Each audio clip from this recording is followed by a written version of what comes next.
Fettuccine. Alright guys, today I'll be teaching you how to make pasta. These are the ingredients you will need. Some flour, 8 eggs, some extra virgin olive oil, sea salt, a fork, rolling pin, and just a couple of bowls. Alright, I'm going to get this ingredients weighed out for you, and when we come back we can start making some pasta. Okay, so now I have all of my ingredients for my pasta weighed out. We have 250 grams of flour, or 2 cups. You'll need a pinch of sea salt, 1 tablespoon of olive oil, 3 whole eggs, and 5 egg yolks. I'm just going to quickly show you guys how to separate your egg yolks. It's a very easy way, especially when you're doing this many at a time. So you just want to literally grab the egg yolk and let the egg whites kind of just slip in between your fingers. Just like that. Now for this recipe, I'm using what is known as Tipo 00 flour. It's referred to as a soft flour. It's specifically made for pasta, bread, things like that. It's basically just a finer flour to your all-purpose flour. You can definitely use all-purpose flour for this recipe. The only difference being the egg ratio. I will post an ingredients list attached to this video for both Tipo flour and all-purpose, so you can do either one. So you can see there we've got our eggs separated. If you want, you can keep your egg whites. You don't need to throw them away. They're great for a lot of things. You can use them for meringues. You can just cook them and eat them. There's a few different things you can use them for. Use them for cocktails. Use them for cocktails. Yeah, exactly.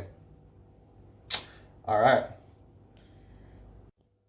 All right, guys. Now everything's weighed out. We can start making our pasta. So you want to just quickly give your eggs a little whisk with your fork, just to combine them all, just like that. Add a pinch of your salt, pinch or 2, about a tablespoon of olive oil,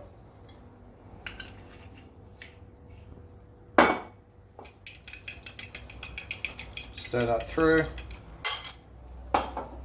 Okay, now you want to make sure you have a nice, large, clean surface to work on. Tip your flour straight out onto the bench. And you just want to make a little well.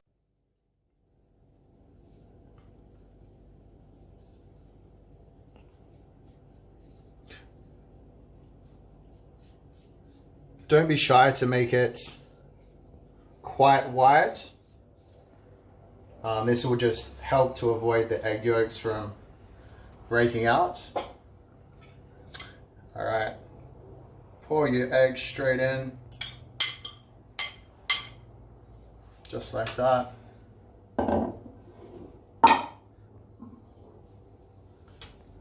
And then all you're doing is slowly working the flour into the egg yolks. No, we gotta break out. We have a breach. If this happens, don't panic. It's fine. Just mix it back into the flour. It's all going to be mixed together anyways.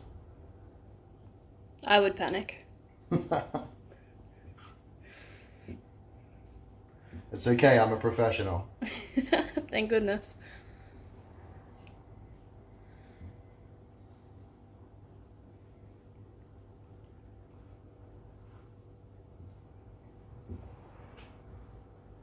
Just working it all together. This is a great one to do with your family if you have kids. Get them involved. It's a bit messy, it's a bit fun, you know.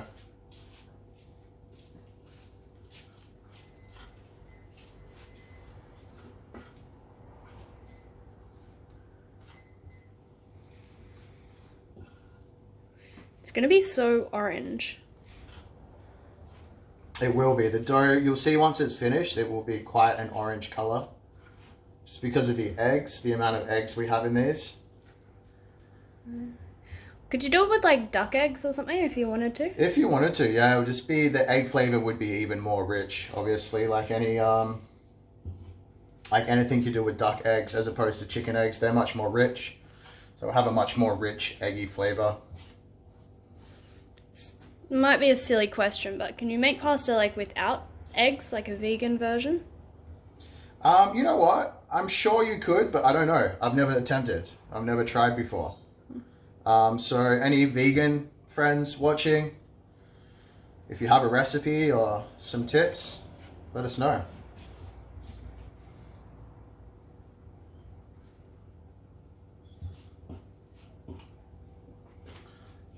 All right.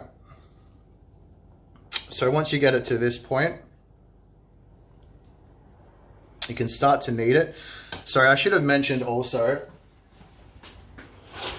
you want to keep a little bit of flour on the sides, just to sprinkle it on as you go. You may need a little bit more just to stop it from sticking so much.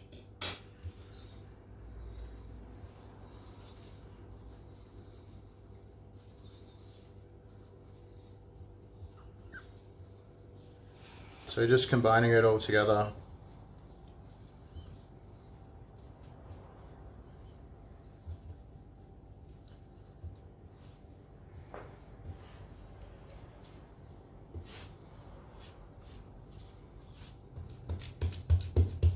Just pick up as much flour and everything off of the bench as you can.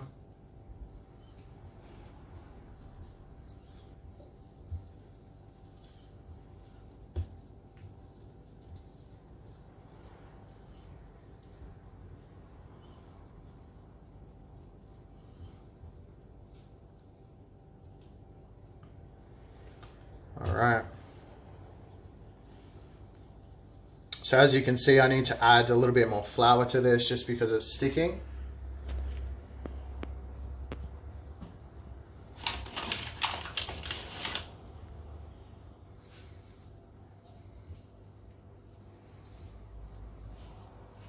There we go. Now we're talking. Now we're talking.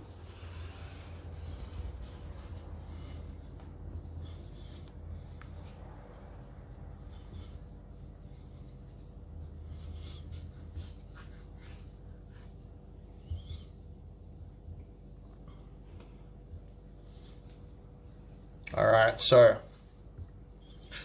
once you get it to this point, we're good to start kneading our dough. So I'm just gonna go quickly wash my hands, and when I come back, I'll show you guys how to start kneading.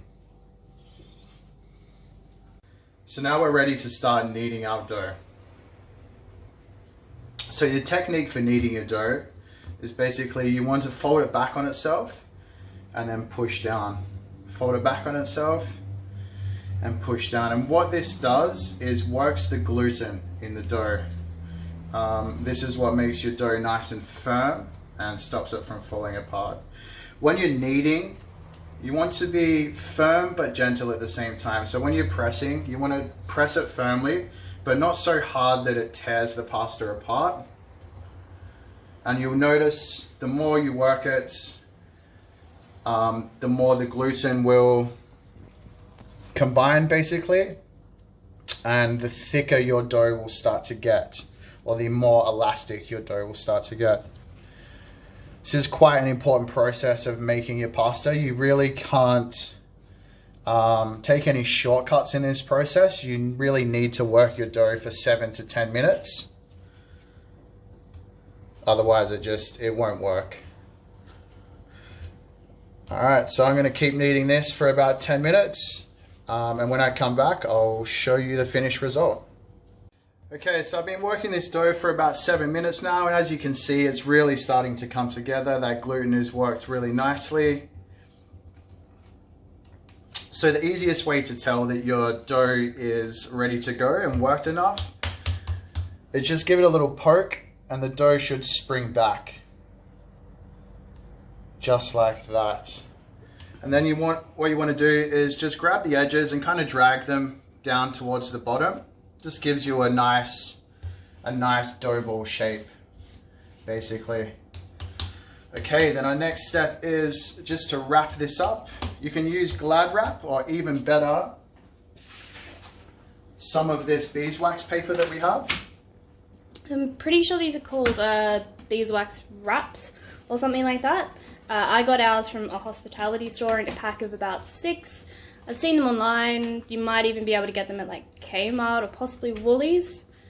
And all they do, you basically just use it as a replacement for Glad wrap. It'll seal things if you've got, you know, open bowls. You can wrap up fruits or veggies if you've only used half an onion. It'll keep it fresh the same way that Glad wrap would. It just means that you're not throwing out Glad wrap and plastic after only having used it once. You can clean them, soapy scrub and some cold water, just as long as you don't wash the beeswax off. With hot water, you are all good to go. Alright guys, now that's wrapped, we're just going to let it sit out at room temp for 30 minutes to an hour. And then when we come back, we can start rolling it out. Alright guys, so our dough's been chilling out for about 45 minutes. The gluten's just relaxed a little bit and our dough's gotten a little bit softer. As you can see, it's not springing back as fast. So now you just want to cut this into 8 pieces. Should you weigh it out, or it doesn't really matter if it's a bit rough? Doesn't really matter. It's supposed to be rustic. You know, handmade pasta. It doesn't need to be perfect. That's part of the fun of it. Alright.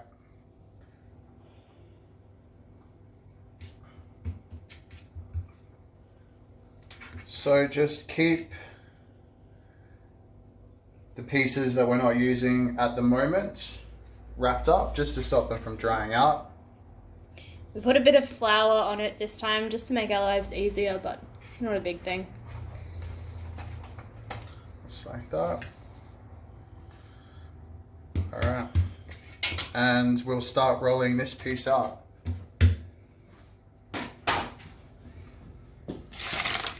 So just throw down a little bit of flour on your board like so.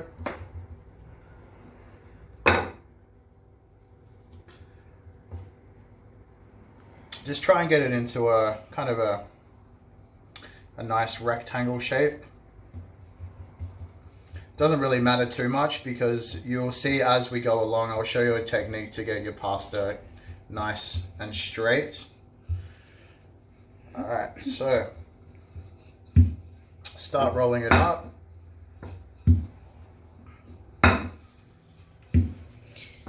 I've seen people use wine bottles if they didn't have a rolling pin, which is a pretty good idea. Yeah, that's a great idea. And I mean, you get to drink some wine as well, so, because you need an empty bottle of wine to do it, right? I guess you could use a full one, but that's not as fun. Alright, so now, as you can see, it's kind of it's an oblong shape. So the way you get it nice and uniform is just fold it. Fold each end in, kind of like an envelope. Just like that. And then roll again. This actually has 2 purposes. It gives it a more uniform shape and it also makes it easier to cut later on. You want to do this 2 to 3 times.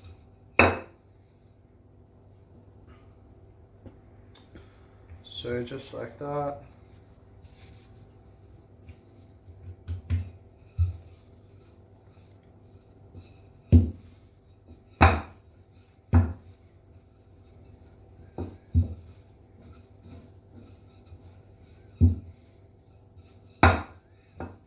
Do it one more time.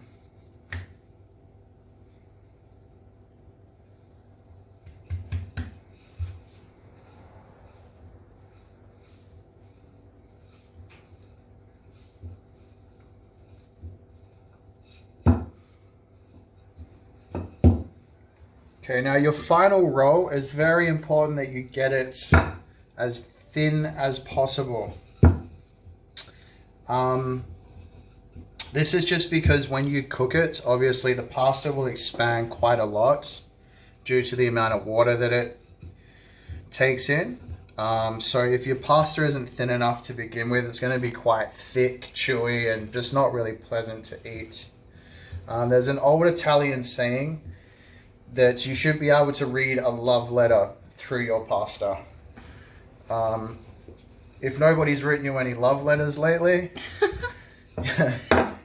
you can just you should just be able to see your fingers through the bottom of the pasta. So you can see this still needs a little bit of work.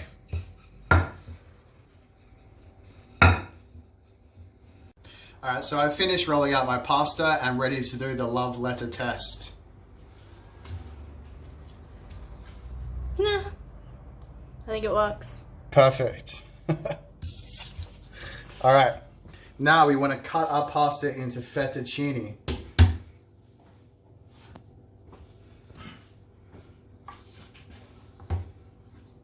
So the easiest way to do this is you just want to fold it in half, like this. Fold it in half one more time.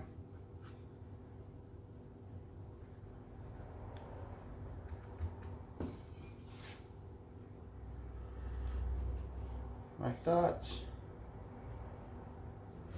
Like that. Like that. Square off the edges if you want.